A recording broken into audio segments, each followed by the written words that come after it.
Welcome to Armchair Expert. I'm Dan Shepard. I'm joined by Veronica Radman. How you feeling? I'm feeling good. I'm doing well. That's what Delta said once. Delta, the 5-year-old on Zoom. One of her friends was like, are you good? Like acting crazy. And she's like, yeah, I'm doing good. I'm feeling well. Today we have America Ferrera. America Ferrera is an actress, a producer, and increasingly a director. She was, of course, on Ugly Betty, Superstore, The Sisterhood of Traveling Pants, and now she has a show called Hentified, which she directed and is phenomenal, and you should check it out. So please enjoy America Ferrera. He's an armchair expert.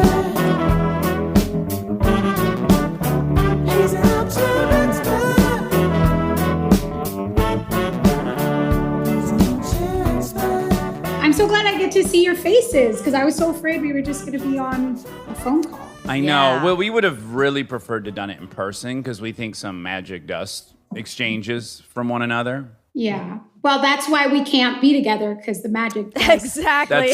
That's a great point. You're pregnant, right? I am pregnant, due Congratulations. imminently. Congratulations.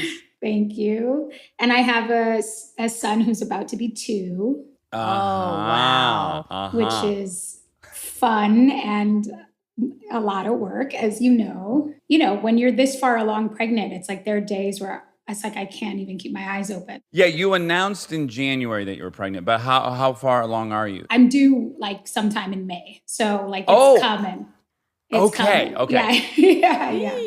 I guess I've been following a little bit, like just on Instagram. How are they allowing people? Like it was just that the women were doing it on their own, right? And the husband was like not allowed in there. And yeah, I mean, it's really insane. And look, everybody is dealing with insane upheavals and not normal circumstances. I mean, I can't speak for other women, but for me, like childbirth is scary. And it brings up some like really primal, deep-seated, probably warranted fears about like everything that could happen.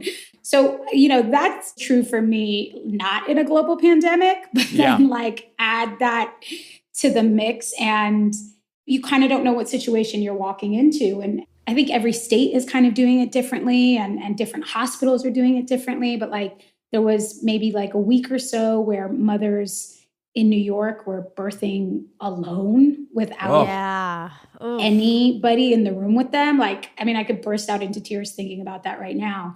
I mean, nurses and doctors, I guess, coming in and out, but without their partners or any family members or any loved ones there with them.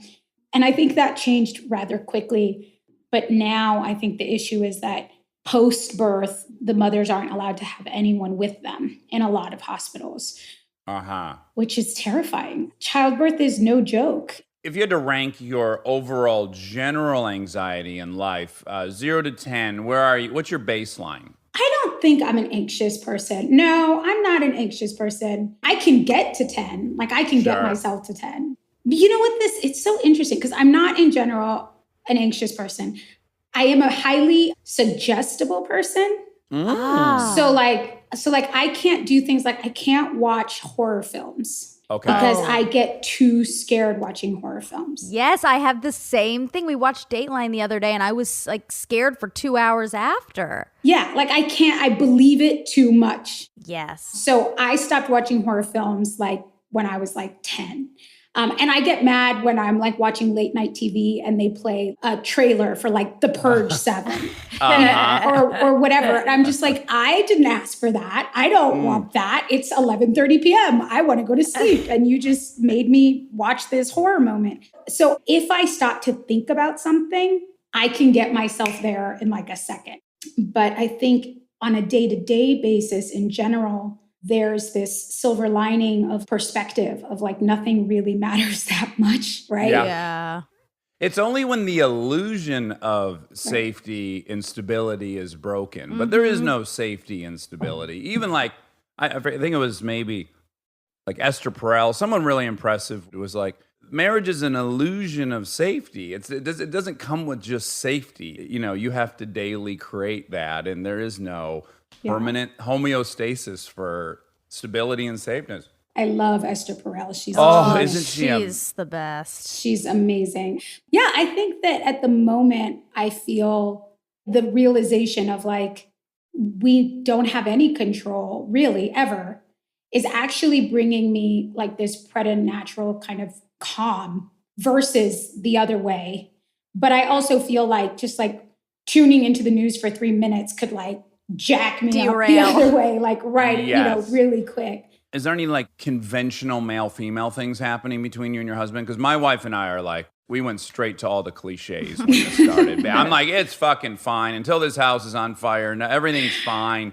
You know, I have the everything's fine because I can't fix it. So I just dismiss it as not a threat.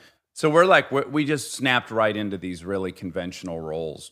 Well, in our house, my husband, Ryan, was sounding the alarm like December. Like seriously, like the second he heard that this was happening in China, he was like, this is what we need.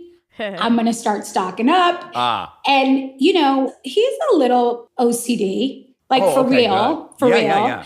And there are times where that is a bummer for me, his wife. And I definitely was like rolling my eyes and just being like, okay, go get a 50-pound sack of beans, you know, whatever. Yeah. Doomsday prepper. I know. But you know what? I really won this time with his tendency to be prepared. He really saw the signs and took it seriously. And I did not. I mean, I was pregnant, so like didn't have that much mental capacity to like take it in. And B, I was like working. I worked all the way up until March 13th. They didn't shut down production on my show on Superstore. Okay. Which, by the way, was a week before I was supposed to wrap the series, like the whole series. Like you're moving on. Yeah. Yeah, I'm leaving the show. And so I had like ramping myself up for like my last episode. You'd already written your cards and everying, thanking everyone. A week of teary goodbyes and also telling people like, we're not doing this right now. We'll do this in the last week. Like, I'm not crying. It's like saving it all for the last week. And then, you know, we come into work on Friday, a week before we're actually supposed to wrap. And they're like, this is your last day. I assume they just clipped the episode off the order, right? They're not going to try to resume because it'll have expired, right? The end of the season will be. Well, I think I will have to go back and finish because the storyline isn't really complete for my character. Okay. So it's the end of her entire character arc on the show. So the way that it ends right now is with the penultimate episode, which was not intended to be the finale, but is going to be the finale. And then, you know, I guess it's kind of nice. We'll come back next season and start the season with a real bummer of an episode, like Amy leaving. Okay, so that's the plan, is next year we'll see that final episode. I think so. I think that's the plan. Again, like, what are plans these days? Who knows, you know? But I think the chances are good that I'll go back and finish Amy's storyline. My wife has just an abundance of lovely feelings about you. Oh, well, same. But she has you filed in her like group of super women who are changing the world that she respects and loves. Are you friends with Polar? She told me that this morning. I am. Polar is like the best of all the best. How'd you guys meet? We met through groups of friends. And then, you know, it's like if you're lucky enough to know like probably the coolest woman ever, then you get to meet other cool women. You know? You know, we've gotten on all these text chains where like crises are happening around the world. And, you know, we all get on text message and try to help each other, like get through them emotionally, or like as a mom, I'm like, what do I do? Or do you have any awareness or gratitude for the fact that you work in an era where, there's Amy Poehler, there's my wife. Like if you were on TV in the 80s, you would have bumped into other women on the lot, but they would have all been someone's wife. Generally, they wouldn't have been like the lead of the show. And isn't it kind of cool that you're working in an era where you have all these peers that are like their own entities? Absolutely. And I think this time is unprecedented in a way. You know, yes, I feel like for a while, I've been able to kind of like look out and see amazing women doing amazing things that I wanted to be doing. You know, watching Polar go from being in front of the camera to producing and directing episodes of her show to directing features, and watching my friends like Amber Tamlin and Eva Longoria do the same. Like watching women model a possibility is life-changing. But something else happened in this era in our industry, which was the Time's Up movement. And that changed so much more for women in our industry, because I think before that, even if you saw women from afar or admired them from afar or went to them at an award ceremony and said, I love you, like, thank you, there was still this feeling of like being in silos. You know, we oftentimes as a woman, and particularly as a woman of color, like you're the only one in the room. You're the only woman in the cast. You're the only woman producer. You're the only, woman in a decision-making cohort. And that can be really isolating and really lonely. And what happened when Time's Up was born is that those barriers just dissolved, and women were literally coming together in rooms physically to be with each other in a way that was unprecedented in our industry, in a way where there was proximity and where we would talk about things like, why has it taken us this long?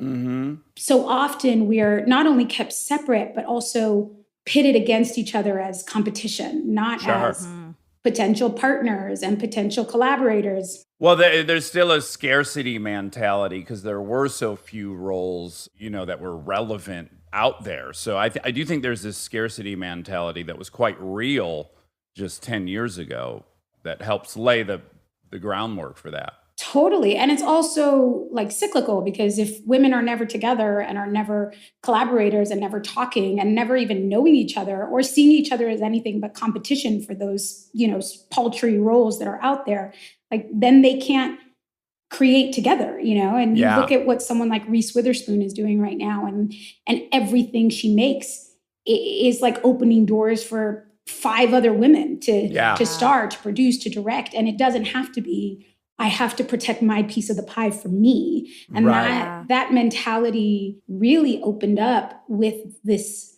not easy, but very simple act of proximity, of just like being around each other. And the feeling that like, even if I didn't know somebody, if I watched a film she directed, I feel like in this day and age, I could reach out and say, hey, I really love and admire what you did. Would you be willing to talk to me about, this project that I'm trying to get off the ground? And from where I sit, there is an openness and a willingness to do that and to lift each other up. To like mentor each other. Yeah. And it just feels so different from what it felt like 10 years ago in this industry as a woman of color.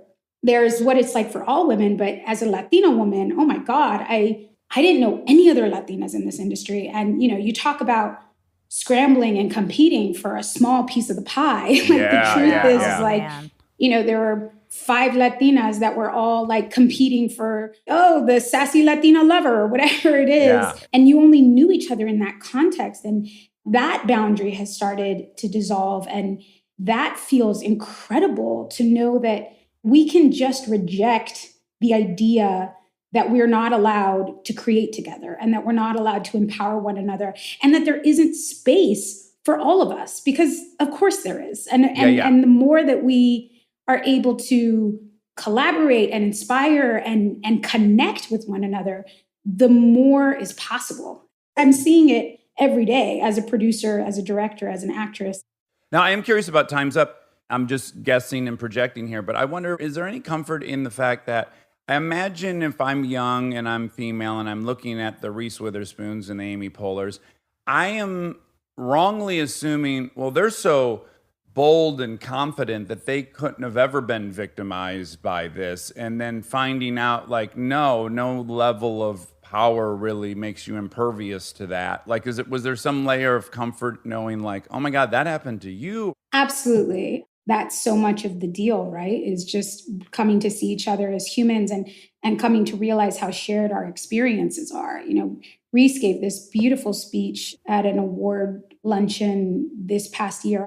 she talks about like how dismissed and how no one would take her seriously as anything but like a pretty blonde actress. And, look at the empire she's building for herself. And it's beyond inspiring to be reminded that like everybody has this struggle and, to different degrees with different elements and aspects, obviously, but it isn't easy for anyone. And no one gets to escape the psychology of this industry and also the psychology of being a woman in this industry and how you have to really fight past what you have internalized as a woman about what's possible for you. Like for me, I've started directing and I started on my show on Superstore 4 years ago. And I knew I wanted to do it, but I was terrified. I mean, really, truly like shaking, terrified to ask the question, for a show that I was a star on and that I was a producer on from the beginning. Yeah. And, it was like, do I just think I'm not capable? Do I think I don't deserve it? Have I not worked hard enough? Really having to figure out like, what is this fear? Yeah, what's the mental block? And I remember like I was on set and these two actors walked on set, these two male actors who were like somewhat known television stars. I was like, oh, hey, hi, nice to meet you. What are you guys doing here? And they're like, oh, we're shadowing to direct. And I'm like, of course you are. Of course you're on one television show, for a couple episodes and you're like, I should do that, which is great. Not to take anything away from that, but like such a mirror was held up to me. I'm like, I have made over 150 hours of television. Like, what am I waiting for? Like, I've been working since I was 17 years old. I've been on sets. I've worked with countless directors. Like, I don't know what I'm waiting for to be ready. And so really, I texted Amy Poehler and texted Eva Longoria and texted Amber Timlin and talked to my friends and said, I'm terrified. And they're like, you got this. Like, you're going to be scared. You got this. You can do it. And it was like, in spite of how scary it was, I had to take that step. But I don't know that I could have or would have without some level of support and modeling from women around me who had done the same thing. And since then, I've directed several episodes of Superstore. I directed 2 episodes of Hentified, which is my show that premiered on Netflix earlier this year. I was waiting for you to pronounce it first because I was like, that word looks like gentrified to me, but I am dyslexic and I don't know. Hentified. So it's a play on gentrified, but gente is the word in Spanish for people. So it's a made-up word that was actually created by activists inside these gentrifying communities. So it's essentially kind of the act of community changing, but by the people from that community. And it's a very controversial issue because in a town like Boyle Heights here in LA, it's such a beautiful, beautiful neighborhood. I actually shot my very first film I ever did, Real Women Have Curves, was completely shot in Boyle Heights. Oh, no kidding. Yeah, and it's changed so much, hence the gentrification. Yeah. But the idea of hentification is that like a lot of young people like myself who are born and raised and of these neighborhoods go away, go to college, get educated, get access, come home, and then open up their art studio or open up their coffee shop where a latte costs $10. And they themselves, like the people of that neighborhood, are part and parcel of the changing of it. And also the kind of unsustainability of its historical kind of traditional roots and the people who live there, kind of making it harder for the people who are from there to survive there. Anyway, Hentified it's a comedy. I'm sure it sounds hilarious the way that I explain it. But it's a comedy with drama, and it's sort of centered around this family in Boyle Heights. And I'm so proud of it. And as a producer, to have gotten to create space for 2 incredibly talented young Latino voices to come through and tell this story authentically and have their show, be on Netflix and watched and loved. It's such a win. And then, like I said, I got to direct 2 of the episodes, which was really awesome.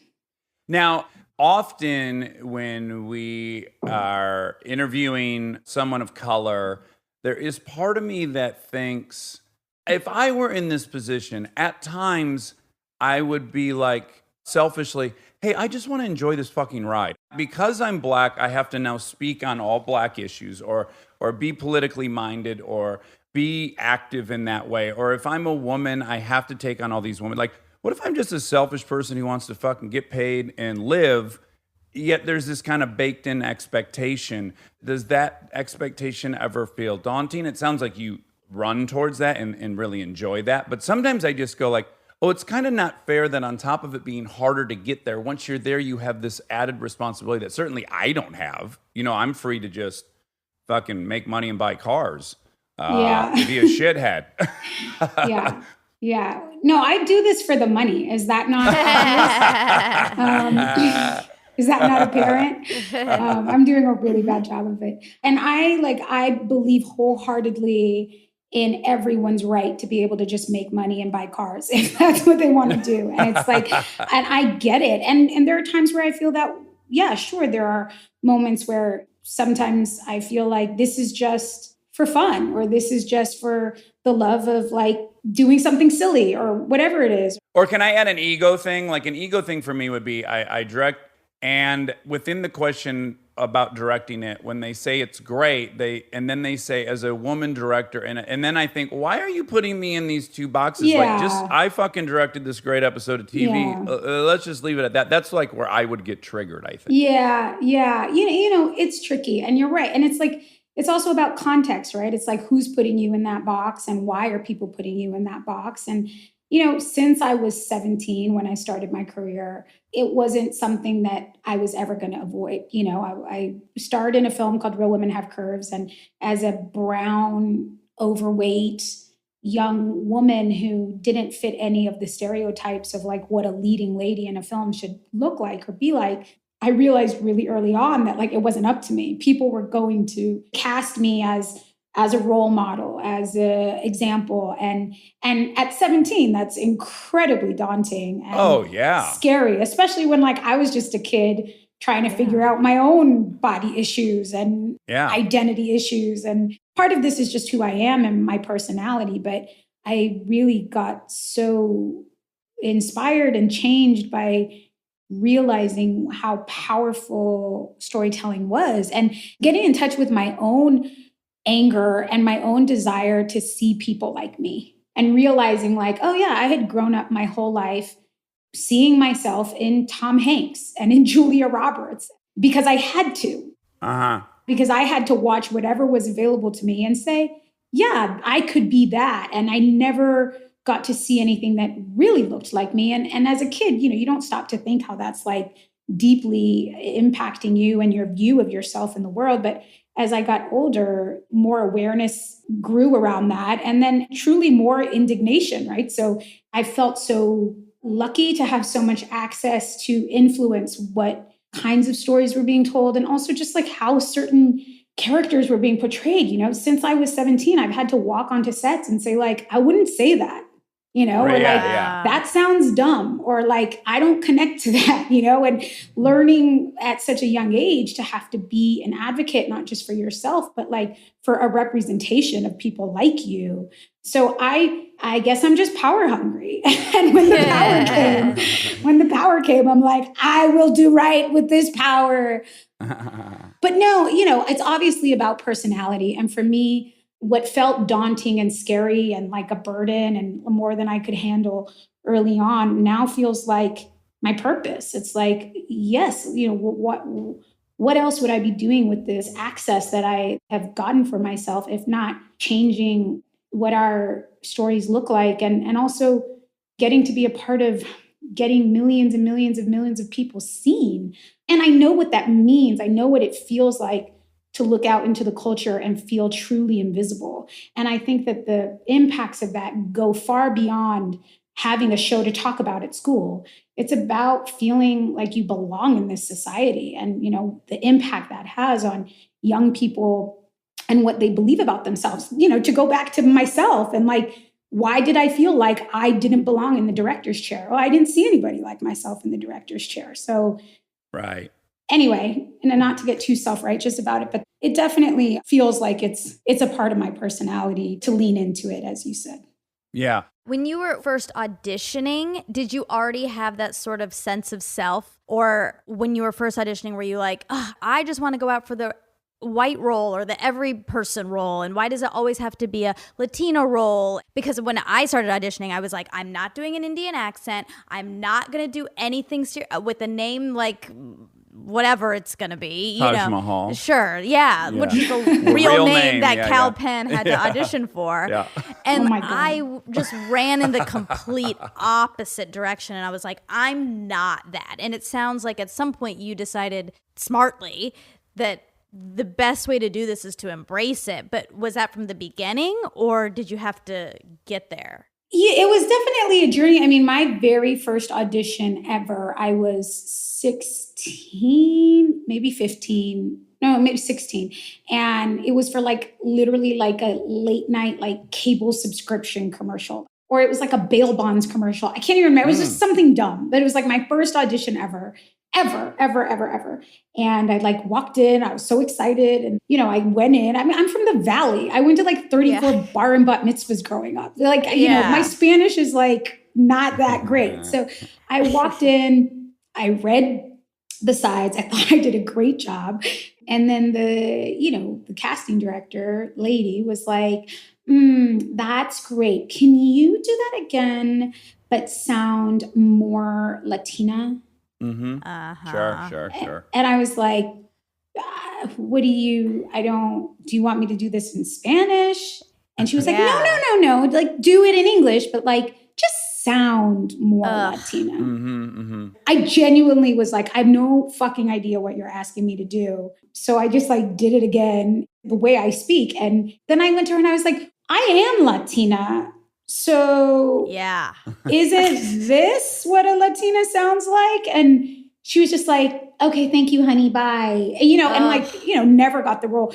And I was so young, I didn't really understand until later, she just wanted me to speak bad English. Yeah, be a stereotype. I think it's actually expired already. But yeah, for a while there, it was the safe way to say it was to say urban. Could it be more urban? Right. Meanwhile, I couldn't be less urban if I tried. Very early on, I realized there's going to be a box here that they're going to shove me in. But, it wasn't that I was willing to do things that felt demeaning. Mm-hmm. And again, this is a personality thing. I came from a very, very poor family. Mother was a single mom. Parents were immigrants. I had no leg to stand on in terms of my art. You know what I mean? I just had to take whatever opportunity came to me. But I remember auditions coming through where even at 16, I was like, fuck no, I'm not going in for that, Yeah. So, and then there were other opportunities where things didn't feel perfect, but there felt enough there that I could then go in and have a conversation about and talk to someone about, and I learned how to work with mostly white men or white women and have conversations with them about how to make a better decision for the character that served them in the long run and helped them kind of get to, which is it's a pretty exhausting but useful skill to learn at 16 years old, 17 years old, and then at a certain point as a 36-year-old woman, 20 years into this career, feeling I don't want to have those conversations if I don't have to. I know how to have those conversations, but also I actually just want to see us telling our stories. And I want other people to have to translate. If I could see myself in Tom Hanks, then why can't Tom Hanks see himself in me? When you did Curves, I've shortened it to just Curves. Curves is a good one. Curves is a good shortage. So when you did Curves and you went down to Boyle Heights, being from the Valley, had you spent any time over there, or was that culture shock to you? Were you like, oh, this whole pocket of the city is much different than the San Fernando Valley? It was a little bit of culture shock. Yeah. I remember I'd go downtown with my mom where I'd see many more Latino people. Your mom's from Honduras, yeah? My mom's Honduran, yeah. And we'd go downtown to buy things wholesale or whatever. The thing about Boyle Heights that's amazing is it's a real community with real history and with a lot of pride. Like the people who live there have so much pride in their community and in their culture. And, you drive around and there are these stunning murals of Cesar Chavez and Dolores Huerta and like by Latino artists. That's sort of a neighborhood where Latino culture was not just like poor people just trying to get by, but there was expression of art. That felt like culture shock to me because I had never seen anything like that before. And in that way, Boyle Heights is this sort of like magical place. And you understand why the people who are from it defend it fiercely because we don't have that many spaces that belong to us, that where our art is on the walls, where our music, like Mariachi Plaza is like the center of Boyle Heights, where, these musicians with the tradition and the culture show up, in full regalia and are celebrating our piece of culture that really matters to that community. And there aren't very many places that exist that are like that. So yes, it felt like culture shock to me. The Valley, even when you were a kid, was 30 to 45% Latino, right? There were people that looked like you in San Fernando Valley, yeah? Well, yes and no. So when I was really young, we lived in Canoga Park where that was true. There were many more Latinos and brown faces around, but those were obviously like not the good schools. They weren't well funded. Yeah. They were more violent. And so naturally, my mom was like, I can't send you guys to these schools. You have to go to the better schools. And we were lucky enough to have an aunt who had money and lived in a nicer part of the neighborhood. So there was like a small period where, we like used her address to go to the better elementary schools, which apparently in this country, you could go to jail for 7 years for. Eventually, that aunt helped us move into a home in that zip code. So we were able to go to some of the better funded, better programmed public schools, which obviously meant that it was a whiter neighborhood because that's where the better schools are. And so I was in a whiter and predominantly very Jewish neighborhood is where I grew up. Stay tuned for more Armchair Expert, if you dare.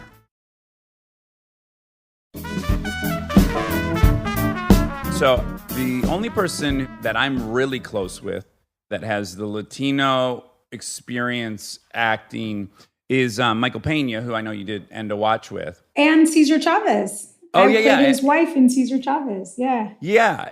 There's a potential, I would imagine, to be like in this netherworld of culture, right? So it's like you go to Boyle Heights, you didn't have that experience. You can view that experience, and there you might feel like, oh, am I not authentically Latina enough?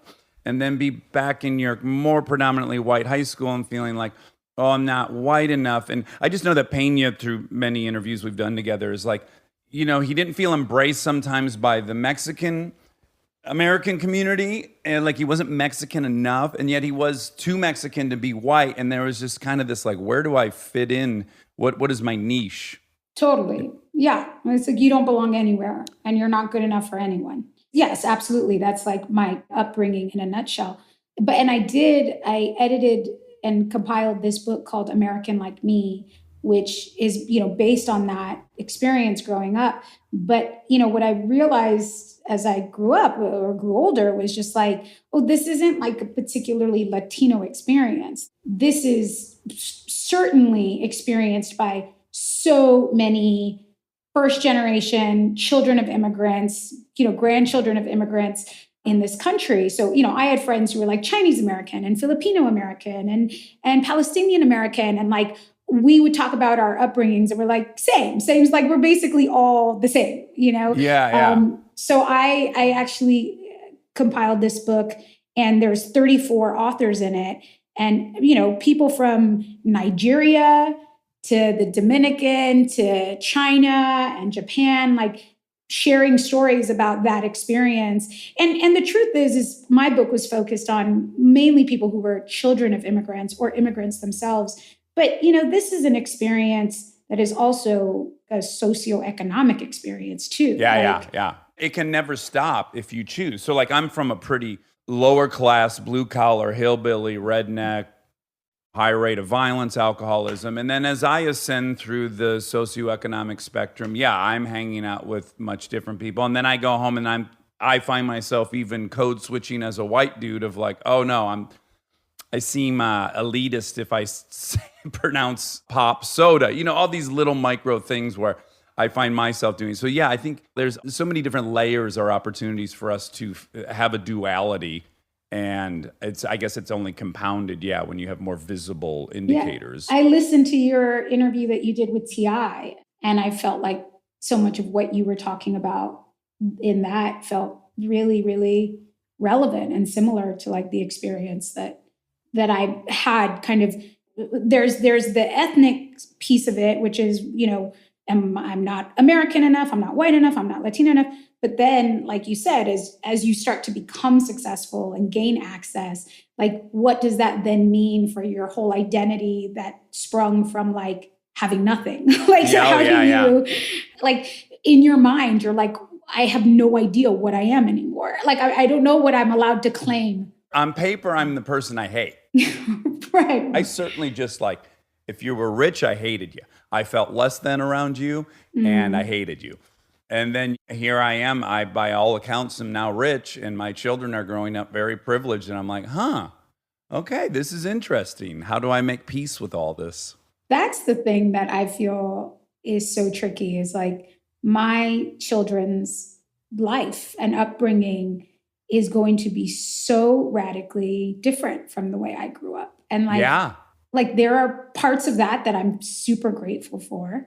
And then parts of it where I'm like, if I wanted to do something in the summer as a 12-year-old kid, I had to learn the bus route. And at 12 years old, hop on 3 buses, 3 hours each way to get to an acting class I wanted to take. Because dodge my mom 25 male predators. Yeah, well, exactly. I mean, also it's horrifying. You're like, oh my God, who would let their child do that? But it's like things like that where I'm like, that's something that you look back and you go like, okay, well, that was questionable whether or not to let your 12-year-old daughter do that. But also we didn't have a choice. And it's what I did. Also, like it taught me so much and it gave me grit and it taught me how to work hard for things that I wanted. And like, how do you give your children that experience when you're like, I could buy you a car?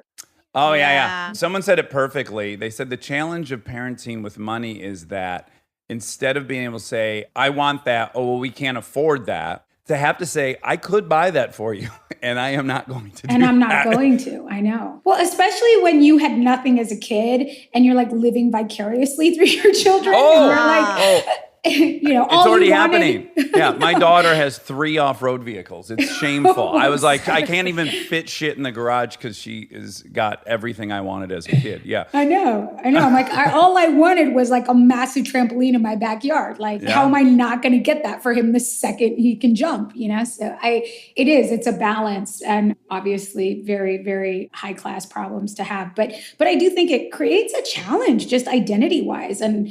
I just like, as a parent, it's like, I just want to put good people into this world. And it's so scary when you're like, I'm not sure how to do that because my reality as an adult is so different from what my reality as a child was. Well, and it's evolved at like breakneck pace.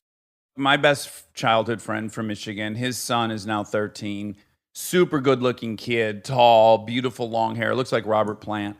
I said, are girls starting to like him in school? And he goes, so, some girls and some guys too. And I was like, oh, hot dog, really? In Michigan, like that, they're in junior highs and the boys are saying they like him too. He's like, oh yeah. And I'm like, amazing. That would have not been my prediction from where we came from, that could have happened in 30 years. And here it has happened. So it's like whatever you learned and the tricks you and I cobbled together, I don't even know that they apply in so many ways. All that I heard in that whole story was you saying, oh, hot dog. I know. Hard to get past. Yeah. I was like, you just said, oh, hot dog. Oh, hot diggity dog. This is fantastic. Which, if you ever worried that little Dax left you, he did not. He's in there. Oh, yeah. No, the Michigander's still in there.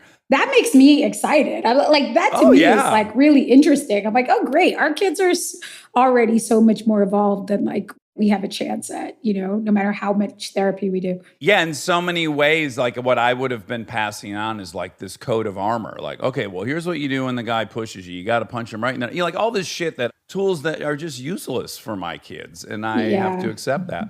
Okay, I want to walk through some fun highlights of your career. So 17, you got curves. And how quickly after that did you get Ugly Betty? So Real Women Have Curves came out in 2002. And then the next big thing that I did was the Sisterhood of the Traveling Pants. Oh, sure. I made in 2004, but came out 2005. So it was like a 3-year break. And meanwhile, I did Real Women Have Curves and then went right into college. I went to USC and I studied international relations, and I was doing school and then like leaving halfway through the semester to do like an independent film. And I was doing like all these independent films and a couple pilots and still being a full-time student. And so that was crazy. And, at 16, I'm like, oh my God, like it's been a whole year and I haven't had a job. Like, so dumb. But so Real Women was 2002. Sisterhood came out in 2005. And then Ugly Betty was like right after Sisterhood. And your mom was nervous, right? She was like, acting, that's adorable, but let's get something sustainable. I think like Monica's parents. Was there some initial reservation for obvious reasons? Yes, totally. And also the mom and the family thing, it's like I'm saving that for the memoir when where I can say what I want. Well, your dad died in 2010, right? My dad died in 2012, and so now I just feel like I have carte blanche to say whatever the hell I want, and then I feel guilty later. With your dad, right? But like, your mom's still alive, so like, my mom is abnormally cool, I will say, and I told some story at one point, and I said some stuff about my childhood, and my mom initially was a little bummed, and then I felt really bad, and I apologized to her. And then she called me like 3 days later, and she said, you know what? I want you to forget what I said. Like, your story's your story. You have the right to tell your story, and don't ever worry about me going forward. But that's a very rare freedom for a parent to give their kid. Yeah. You have a very special mom. That's very lovely. No, I have a complicated relationship with my mom and with my family that I don't talk about often. And mixed up with all that, it's like, what's mine to tell? It sucks. Yeah. The courage and bravery when I see people telling parts of their story and elements of their story that involve their family, it's scary. What I was going to say, just that like culturally, and Monica, I don't know if you went through this too, but it's like, there's the one thing of like, no one like us makes it in this industry. The chances are so small, and I was a really good student. It was like, get A's, go become a doctor or a lawyer, like, we didn't come to this country for you to be like a starving artist. Like, go make something of yourself. And you're smart. So like, go do that. And the whole time I'm like, okay, I always got the A's. I always went to school. I took it very seriously and I did what I loved. And so there was the element of people like us don't make it. But then there was the more direct element of people like you don't make it. You're not pretty enough. You're not sexy enough. You don't look like Selma Hayek. You're not like, so there was that doubt on top of it, which was like, well, you could make it if you wanted to turn yourself into that thing. Yeah. And so for me to say, no, I'm going to do it and I'm going to do it as the person that I am. Yeah. That was confronting to the whole culture. And to defend your mom for half a second, because I have 2 kids, it's like, I'm assuming what she thought she was doing was preparing you for the reality of the world and did not want to see your heart broken, but then obviously accidentally broke your heart by expressing that opinion. Yes, preparing and protecting, which by the way is real. And it is the intention behind what a lot of parents do for their children, but is also an excuse for a lot of fucked up shit parents do to their kids. Right? Of course. Yes. Right? Their own fears are clouding what is good. Their own fears. So to your question of like, was this wasn't like a natural thing for my mother and for my family to like support? No. I think they thought there wasn't a chance in hell that I was going to make it and that like I was going to make it as the person that I am, that I would have to contort myself and become something else if I wanted to be successful. Yeah. So now that brings up Ugly Betty. My first thought was I saw billboards. That's how I became aware of the show because we live in Los Angeles. And I started seeing all these billboards and your face was on it and said Ugly Betty. And I was like, I'm not seeing it. I'm not seeing the Ugly Betty part of this. And part of me, the cynic in me was like, that's Hollywood. That's ugly. Again, I'm sure that the title of that show meant way more than I have a knowledge of, but I was just like, that's not an ugly. What is that? What is that? Yeah. Does that make any sense? Totally. And without any context, absolutely, that makes sense. I mean, for me, and again, this is one of those scenarios where I could look at something and be like, this could go a lot of different ways, you know? Sure, yeah. And this has the potential to be something really out of touch and really like awful and, like you said, Hollywoody and bad messages, wrong messages. But I also read it and learned about this character, watched the original TV show, and saw my perspective, which was like, she doesn't call herself ugly. Ugly Betty is what the world that she's in calls her. And, you know, she works at this like crazy fashion magazine. It's like a Vogue, right? She works at Mode. Yeah. And when you hear the words ugly Betty or her being called ugly, they're coming from these god awful human beings and characters who it's all about like what they see when they look at her. But the heart and the soul of the show was this girl who knew what people thought, or the people in this particular area thought of her and saw when they looked at her, and in spite of it was herself. And that was obviously something that like I could relate to on the deepest level, and felt like the title to me never was the truth. The title was a perspective, and the title was somebody else's perspective. But the strength of this character is what people will understand when they see the show. And I think most people who did watch the show got it. Like, Betty didn't think of herself as ugly. Betty had a boyfriend. Betty was fucking guys left and right. Sure. Like, you know, she thought she looked hot. She's like, you know, she was working the braces in the class and obviously was never ugly. Yeah. It was just based on what the expectation of this world. And so for me, it was like what we were talking about before, Monica, like you kind of see what's available to you. And your choices are to say like, nope, not for me, walk away, which I've done before. Or you have a choice to look at something and say, hold on, this may even be what the person who wrote this intended, but I see something different. And I see the possibility and the potential to like take a title, to take a stereotype and to deepen it. And if I can do that successfully, what would the power of that be? And, you know, that's hard. It's not easy to do that. But I feel like I have had no choice in my career because as a woman and as a Latina, really for the majority of my career, the people writing those roles were not people like me. They were people putting on to these characters their perspective of it. And it was up to me to come in and work really, really hard to advocate for that character and create more space for more humanity, more dimension for it. And that's not to say that that's possible in every role. It's not. And not everybody has the power on set to do that. I have been extremely lucky to have the opportunity to be the star of a TV show or the star of a movie and say, this doesn't work for me. Yeah. It's very evolved and takes a lot of, I think, personal, maybe you're not giving yourself enough credit for the amount of like personal integrity it takes, because in acting, all you want is a job. It's like you'll literally cut off your left hand for a job. When you get it, it feels like to say anything to them about, well, this is good, but maybe we could do it like this, or this doesn't resonate with me, or I would never say this. That is very hard to do. I think it's amazing that you took that on and were able to say like, yeah, I'm going to say yes to this knowing that I'm not going to do it in their way. Yeah. Now, everyone loved Ugly Betty. You won Golden Globe, you won an Emmy, you won it all.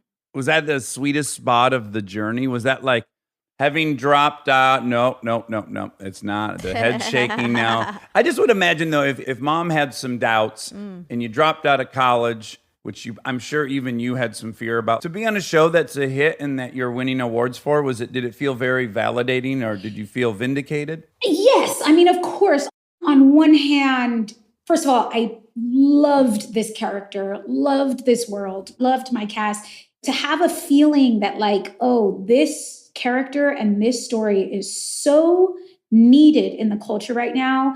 I just have a gut instinct that it is going to speak so strongly to so many people myself included. And then to see that happen, I mean, it's like the best win ever to be like, yes, I followed my gut. I followed my instincts about a big gaping hole that needed to be filled, and great. I loved every minute of being Betty. I really did. It was so much work. It was maybe the hardest work I'll ever do in my life, but I loved it.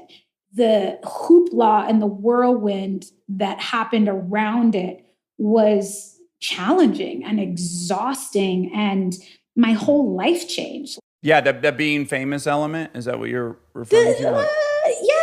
It wasn't really the being famous. It was what it did to my personal relationships, what it did to my familial relationships. Yeah. I'm working 20 hours a day on set, and then like having to navigate everybody else's projections of what's happening to me, and not everyone else, like strangers on Instagram, like my family, like my mom, like my siblings, like, and my husband, who I've now been with for 15 years.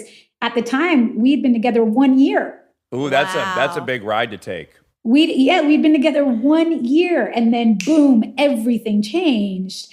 So that was crazy. It's like this guy that I really like, but like I don't see him for 3 days on end, and he's working. I'm in like, is this going to survive this? Well, as a partner, it could trigger a lot of fears. I was with a gal for 9 years when I started working.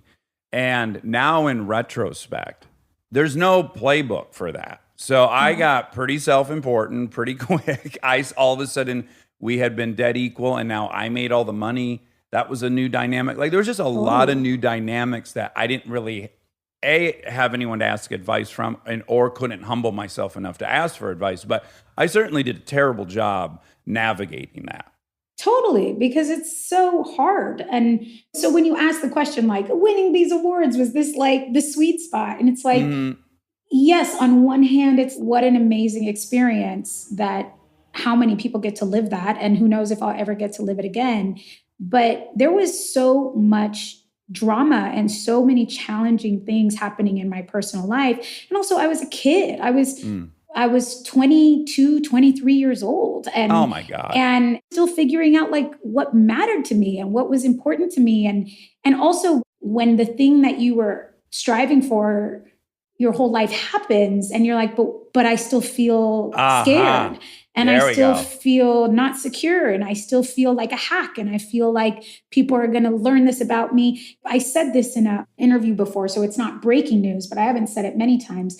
But when I won the Emmy, I can't bring myself to go back and watch that, because the only thing I remember about being on that stage, accepting that Emmy, was the feeling that no one in the room thought I deserved it. And that's a shame. What was your narrative? What were you thinking they were thinking? Like, she doesn't really deserve that. What is she really doing in that role? That role is not interesting enough. It's not dark enough. It's not edgy enough. Like, all of the bullshit of like, of like, oh, she got it because it's a good story, not because she deserved it, or like whatever. Which, doesn't enter your mind on its own. It's like there were people in my life sort of perpetuating those narratives and making me feel like I hadn't earned this moment. Well, some people in your life are probably getting very scared that you're going to outgrow them. Totally. And they are subconsciously trying to lower you so you don't leave them, right? That's a very unhealthy but natural response to that. Yes. And so, when I look back at that time, my heart aches for that 22-year-old girl who like didn't get to really enjoy those moments. Experience it, and take it in. Like as a 36-year-old, on one hand, maybe those moments would mean less at this point in my life, but on the other hand, keep them in context of like my whole life, that I have a full whole life and this is a part of it, versus being a 22-year-old where overnight this thing and this character and this journey and this career moment was everything. Morning, noon, and night. And your whole identity almost. Yeah. And it's too much. There's no perspective. There's no context. There's no grounding in that. And especially when the people around you are acting like children too. Like and when there's no one around you saying like everything's going to be okay. So it's complicated. Yeah. Stay tuned for more Armchair Expert, if you dare.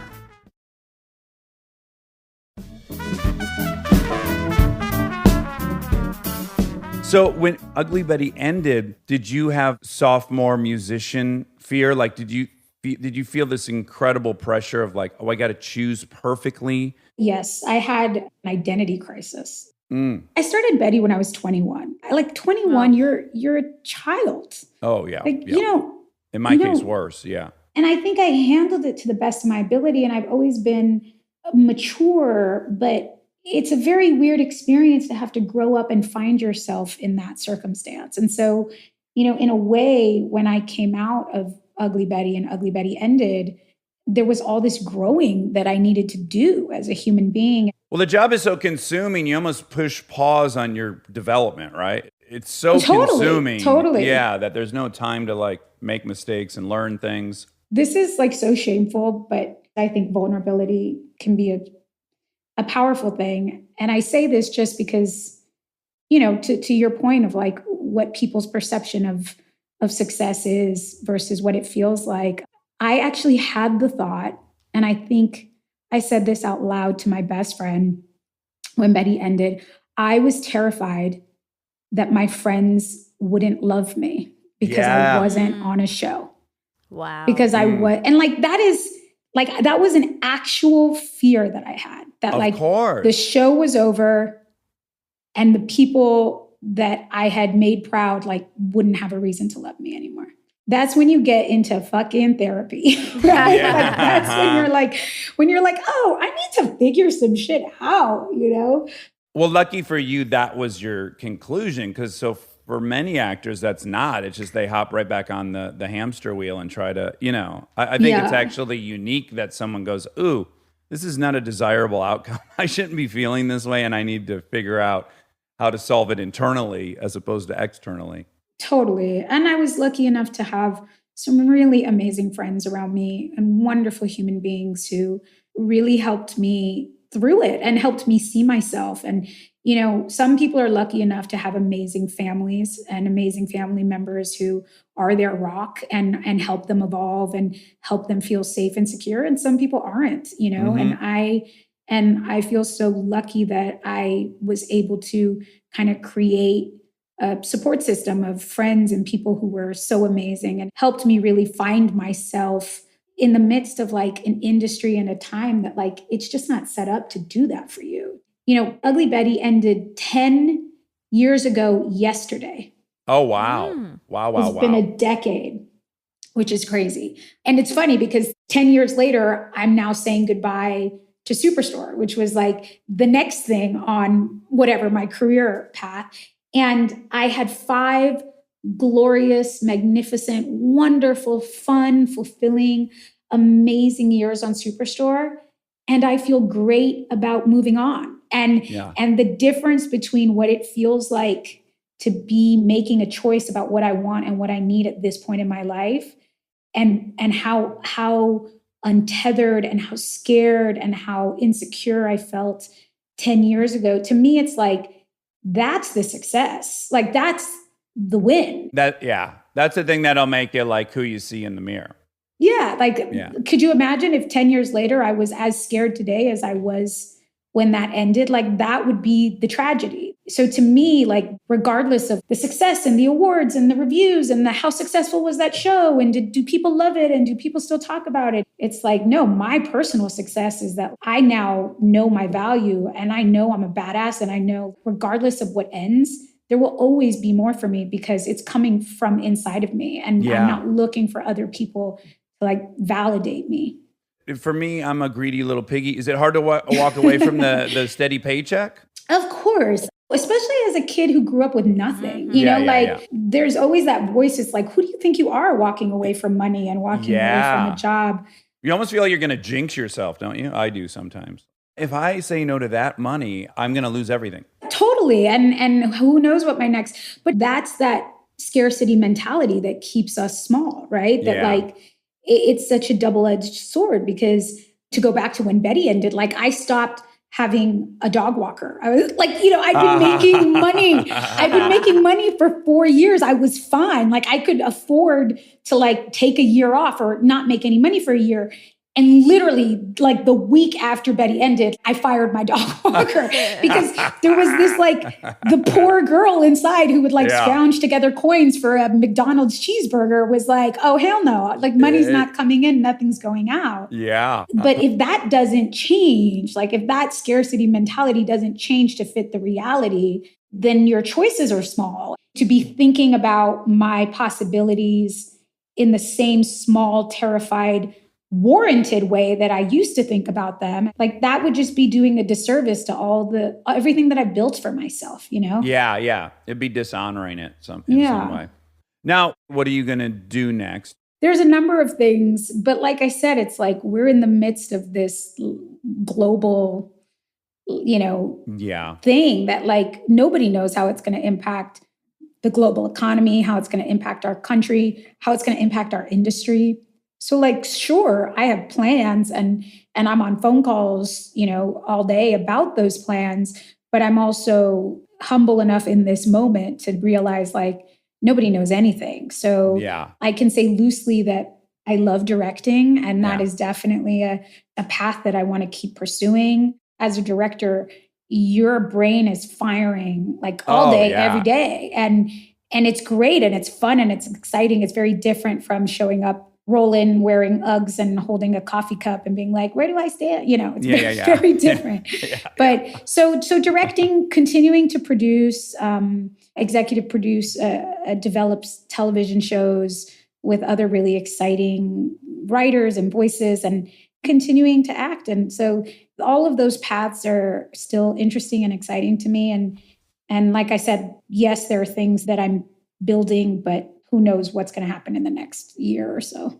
Okay, so my last question is Fleabag the greatest thing of the last decade? I mean, I love it. Yeah. I loved it. What an inspirational. The second season, I literally watched like in a whole, like I didn't move. I just sat down and watched all 6 episodes, like in one go. Yeah, inspirational and like upsetting. Like, daunting, doesn't it? Yes. Yeah. My ultimate compliment I can give people is like, I start hating them halfway through. So I'm like, I can't compete with this. I don't have this level of talent in any of the departments. Isn't that so awful that like as an artist, we're such narcissists? Yeah. I'm just like, I went from being like, oh my God, I love her. She's so funny. She's so funny. I love her. I'm like, how old is she? Don't look up how old she is. This is going to make you mad. And I'm like, I hate her. Oh yeah. That's me and Donald Glover. I'm like, awesome. So cool. Your music's perfect. Atlanta's one of the best shows ever. And wonderful. Good for you. Yeah, exactly. So I'm not above petty rivalry with people who don't even know my name. So. Yeah. I'm with you.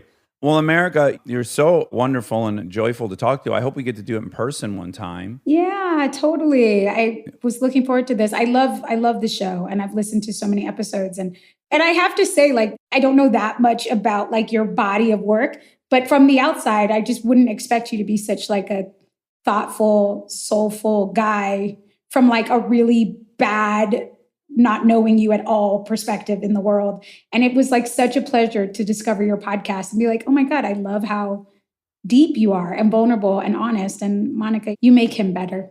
Thank you. Much, much better. Yeah, I think the podcast answers the question for a lot of women like, I kind of understand why Kristen's with me. America, we love you. We hope to talk to you again, and good luck with this new baby. I'm excited for you to have a little Subway sandwich in your bed again. Oh, thank you. And now my favorite part of the show, the fact check with my soulmate, Monica Padman. America, who was wonderful. God, I liked her so much. So smart. So cookie. She's so cookie.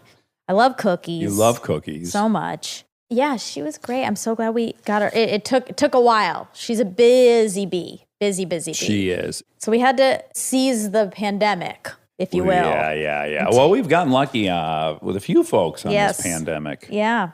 We just got off the phone with somebody that we would have normally probably never been with. Go Farty. It's your birthday. Don't tease.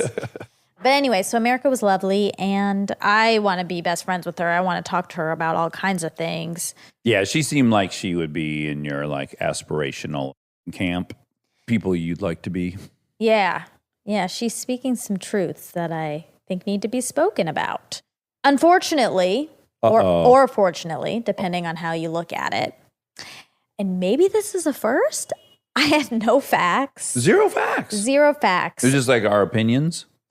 Yeah, I mean, it was a lot of introspective thoughts as opposed to facts. Now, I'm not saying that I didn't miss any. There's, I'm sure, a few that Got through the sifting screen. Yeah, probably because I was so interested in re-listening that I may have not That's been thinking. fun. It is fun. I occasionally have that. Often when it's like a really dense person, Yeah. and I don't mean dense like dumb, dense like they were pedantic in their breadth of knowledge. Yeah. That while I'm interviewing them, I'm like swimming as fast as I can to keep up with them, and I can't really enjoy them. And then I'll listen to them, and I can just listen as a listener. And Yeah, I'm like, that's nice. oh my God, I love listening to this person talk. Yeah, when I'm editing, I'm listening very intently. Like I'm listening for ums and yeah, that sound The I'm listening occasional- for. So it's very rare for me to feel like, there were 10 minutes where I wasn't listening that You're just carefully. a fan, not an editor of Exactly. the show. Yeah. That's the dream, though, isn't it? Yeah, That's that may have flow. happened. So I'm sorry if I miss facts. That's how I felt when I was directing Bradley Cooper in certain scenes in Hit and Run. I would just be watching in the monitor and I'd forget to yell cut because I'd literally just get sucked in. I thought I was watching a movie or That's so something cool. real. And I'd be like, oh, yeah, I'm supposed to yell cut. I think the scene's over. That's very cool. So there's no facts. No. Well, let's talk about sifting screens. I just said it got through the sifting screen. Okay. What thoughts do you have when you see on TV the way they mine for gold? Do you have any thoughts? I have thoughts on most things, and I have no thoughts on that. Okay. Well, I have to imagine it's probably the most tedious job on planet Earth because they're going through like millions of cubic yards of material Yeah. to find like 2 fucking specks of gold. And I guess it's worth it to them, the gold. When you just think about things that you're like predisposed to be good or bad at, well, I'm the opposite of whatever that is. I Oh. need like an immediate return and gain on any effort put forth. I Interesting. am like tedium is my kryptonite. That's funny. I was just asking someone what their kryptonite was today. Ooh. Everyone has at least one piece of kryptonite. kryptonite. Yeah, Is yeah. it in pieces? It can be. I think kryptonite is actually, well, I'm not a DC historian, but my memory of it is he's from the planet Krypton, Superman. And on his planet, he didn't have superpowers. Do you know that? I didn't. I know nothing. It has something to do with our gravitational field and some other aspects that make Mr. Superman super here. So the kryptonite is a chunk of the planet. Oh. And when they bring it around him, it neutralizes his superpowers that Oh. I almost said the U.S. is giving him, but that the Earth, he did live in the U.S. Yes. Oh, I see. Okay. Oh, wow. There's a really interesting metaphor about that. If you think about it, I've never thought about it, but we just had this long conversation. I don't know if we retold it on here in an interview, and I don't want to belabor the point, but we were talking about the potential of going to Atlanta for a live show and how that would be hard for you, as going to Detroit was hard for me because people I knew in childhood are there seeing me, and it just brings up all these thoughts of like authenticity or who am I now? Whatever. Totally. There's a neat metaphor about kryptonite. 100%. Yeah, where you came from is your downfall. Neutralizing your superpowers, because I think Yeah. people leave their home and they become a new identity from Yeah. away from their family, and then when they go around their family, they have to reassume that identity, and sometimes there's discomfort in that. And then Yeah. likewise, they leave their town and they become something else. Yeah, I guess kryptonite is kind of like what humbles you. Really. Yeah, do you think that they knew that was the metaphor? Probably. They're smart. Who's they? The cartoon artist. That's why I don't think a cartoon Yes, artist they in can the be, 50s they was can like, be smart. Of course. Stan Lee's was probably quite bright. I guess it just seems deep for a comic book, but I guess what do I know about comic books? This is why comic book people Are my love kryptonite. comic books. That's right.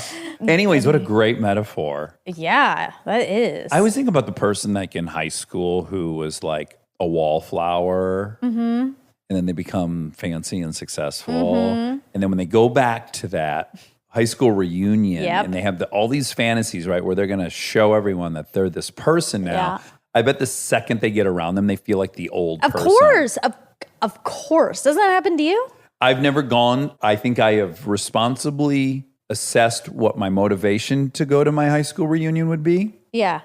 And I decided that wasn't a good motivation to go somewhere. Yeah. So yes, I was tempted to like parade through my high school reunion, like, look at me, and point to every girl I liked that didn't like me and go, Sure. see, you should have liked me. Sure. And I was like, that is no reason to go somewhere. Yeah. The ego is so fucking stupid and fragile. For my high school 10-year reunion, I literally had the thought, it was so embarrassing. Oh, I can't wait. But I had the thought, I'm not successful enough to go back yet. Yet. By the way, at my tenure, I had the same thought. It's so embarrassing. Mm-hmm. But now I feel good in that I'm not like, oh, I can go now. Like, I don't feel that. I don't feel, I feel like, oh, that was so dumb. I should have gone. I should have seen my friends and I should have said hi to all those people who I never get to see. Yeah. And what a waste.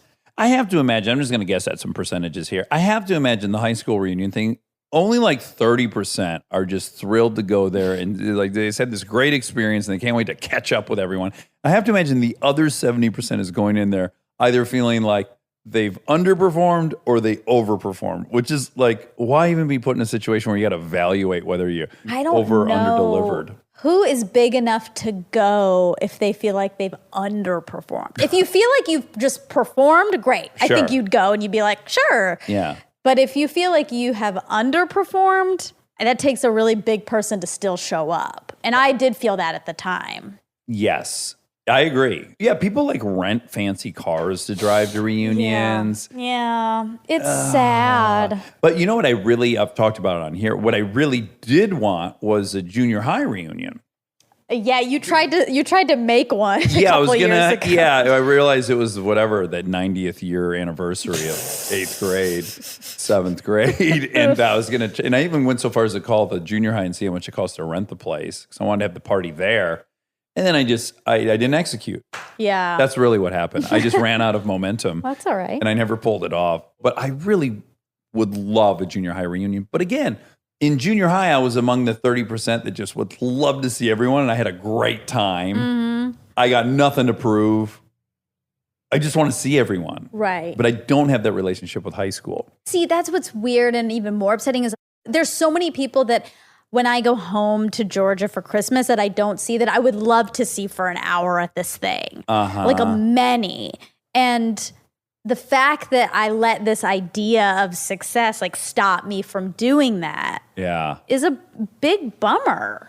Well, in my experience too, like at the 10-year reunion, there were a handful of guys that were quick starters. So like they had left high school, they went to Michigan State. This one asshole in particular, I totally dislike. He went down to North Carolina or South Carolina. He got some job, right, where he was like a account manager or something. And I don't know what he made, but let's say it was like 150 grand a year. And everyone in my town knew about it. He was crushing. Mm-hmm. Like the last thing I want to do is go to my fucking high school and watch this guy peacock around. Yeah. Or you could be proud of him. I'm not. And guy turned out to be a piece of shit. But he was a quick starter. It looked for a minute like he was crushing. You know, fucking captain of this sports team. And now he's crushing. Oh, that's, ugh. Not very compassionate, but okay. But Yeah, I have no compassion for this certain person. Isn't that interesting? Yeah. It's all my insecurities. Yeah. I will pull over and help anyone dealing with a flat tire. Yeah. I have a good track record of this. I'd blow right by him if I saw him changing a tire. Oh, yeah. Why? What do you do Dislike to him. you? What do you do to you that was so bad? Everything I hated about jock popular culture. Just like a bad, toxic masculinity, fucking bully to guys, piece of shit. Yeah, and he probably had a lot of reasons for being there's probably a bunch of stuff underneath that caused him to be that. You're right. And now he's an adult person. You could have some compassion. And now I for think him. he's reaped what he sowed. Ooh. From what I heard from the grapevine. Yikes. Mm-hmm. Yeah, I still hold on to some grudges. People might say that about you. They most certainly do. Isn't that a bummer? Don't you wish they could be evolved enough to know that people can change and even help them do that? There are people that dislike me for a myriad of reasons. Some of them warranted, some of them not. Mm-hmm. And I'm fine with that. I'm not fine with the ones who I owe apologies to, for sure. But the ones who hated me because I wore ponytails and I wore headbands and I had long hair and I dressed as Tinkerbell in the school play, like those people that hated me because I was not afraid to fuck with the gender norms and stuff, which there was a good deal of them. Right. I don't give a shit if those people dislike me or not. Right. I just mean you're evolved enough to know that people aren't who they were in high school. So to have a little more compassion for maybe who they've grown into or who they're trying to grow into maybe would be nice. Oh, it'd be very evolved of me. I aspire to it. But the row of guys who screamed, "You're a fucking faggot" to me as I ran by in my Tinkerbell outfit during the play, I'm fine with those guys not liking me. I don't need any closure with those guys. I mean, it just sounds like the opposite of everything you say all the time. Oh, yeah. I just told you I aspired to. I have no moral high ground in this. Right. I'm telling you, I'm being very trite. No. Well, you're just holding resentments, which you always say is cancerous to you. Yeah. But in truth, I don't ever think about I'm thinking about those guys right now because we're talking about going to a high school reunion. I'm thinking about the big group of guys who was yelling, "You fucking faggot" at me. And yes, I don't have any compassion for them in this moment, but I don't ever think about them in bed at night. Yeah. That makes sense. Okay, but kryptonite. Yeah, tedium. Anything tedious. Gold. Yeah, anything tedious, I'm out. Like the notion of sifting through 99.9999999% of something to find something. Yes. Nothing's worth that to me. Yeah, is there anything worth that? I'm trying to think. The only thing I would dig through at that proportion is to get my kids from somewhere. Sure. I would look all 7 billion humans on planet Earth in the face to find my children. Of course. And that's it. Yeah. How do you feel about tedium? Ambivalent? No, I don't like it. I do not like it either. But it just depends on what the reward is, Mm-hmm. Like, because I've done this a bunch of times where I've taken on projects that were much bigger than I was anticipating. Yes. And then you literally have to get into like a Buddhist mindset where you're like one panel at a time. I'm going to paint one panel at a time. I'm not going to think about all the panels that I have to paint. Like I've had to have that talk with myself a bazillion times. Well, I mean, this circles back to what we were just talking about with Liz editing the show and listening to it. It can be an incredibly tedious process because I will have spent 10 minutes and I've gone 2 minutes in the show and it's like, oh my God, like there's no end. It can start to get very like overwhelming in your head. Yeah. So you do have to like very much compartmentalize, as you say, and just go like literally second to second. Well, and you and I shared one experience, which was you were in and out, but you were part of a lot of it, was I decided I'm going to paint the fence around the new house. Yeah. Point is I was like, yeah, I'll paint that fucking fence. I'm not going to hire someone to paint this fence. How long could it take to paint a fence? My goodness. The fence is like, I think I figured out was like 300 and some feet long. And there's a goddamn post every 4 inches. Oh, yeah. And there were so many moments where I was like, if I think about what a little of a dent I've made in this fence in 3 days, I'll kill myself. Oh, yeah. Do you remember that? Of course. Yes. It's memorable. I remember it very well. I think about it every time I drive by that fence. It was hard, that specific job, because it had a lot of layers. Like we had to go through every single post and clean it. Scrub it of rust. Scrape it. Yes. And that in itself was horrible. It was maddening. Then to go back and spray paint. Well, wipe it off first. So that's part of the cleaning process, but yes. Wire bristle brush work. Yep. Yeah. Then paint it, and then layers. I don't remember how many we did. Yeah, coats. Yeah. And then maybe there was like a seal layer, maybe. I don't remember that part. But it was like, oh my God. So even once you made it through once, you weren't done. Yeah. You hadn't even barely started. No. That was awful. Don't make me do that again. I don't want to do that. You would never now. And also, I will tell you, even then, I was like, why are we doing this? Like, can't we just hire someone to do this? You have the money to do that, and this is wasting all of our time. Yeah. So I do think, unless it's something that I feel that I must do myself or the end result will be worse, Yeah. I'm happy to like... Oh, there's Pass it no off. way that we did a better job than a professional would have done. Exactly. Yeah. We most did a likely worse did a job worse and yeah. wasted our time. Yeah.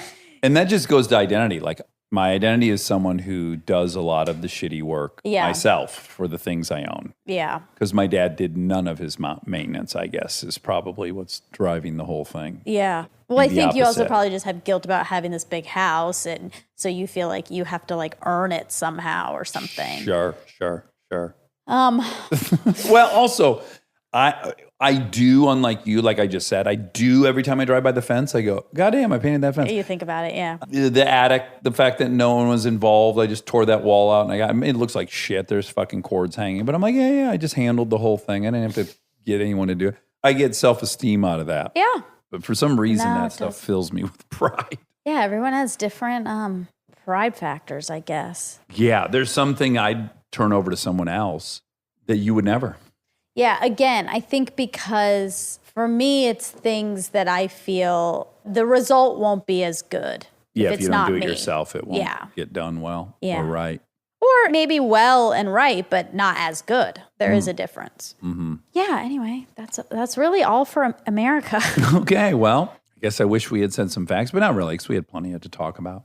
Yeah, there's What, always with stuff to kryptonite talk and about. high school, and I got heated Superman. about those guys I still don't like. Yeah, it's okay that you don't like them. I just don't want you to be holding on to something that's old for no reason. Yeah. I'm also aware of the fact that, like, I wanted a lot of attention. Uh-huh. And that's the price you pay for wanting a lot of attention. And I deserve that. That's what you get. Well, you don't deserve to be called mean names, and no one deserves that. Right. But it's like, there's a reason people are afraid to live out loud. And this is the reason. So if you choose to live out loud, you can't act shocked that that's the result. I guess that's what I'm saying. It's not like I was doing nothing, keeping my head down in the sand, and then I got, Yeah, I know, Yeah, but still, that's not an excuse for people to treat others horribly. Yeah. It's not nice. It's not nice, you guys who aren't Be listening. nice. I got a hunch that the guys that were yelling the F word at me probably don't listen to this podcast. They might though. You don't know. That's true. People change. All right, I love you. Love you.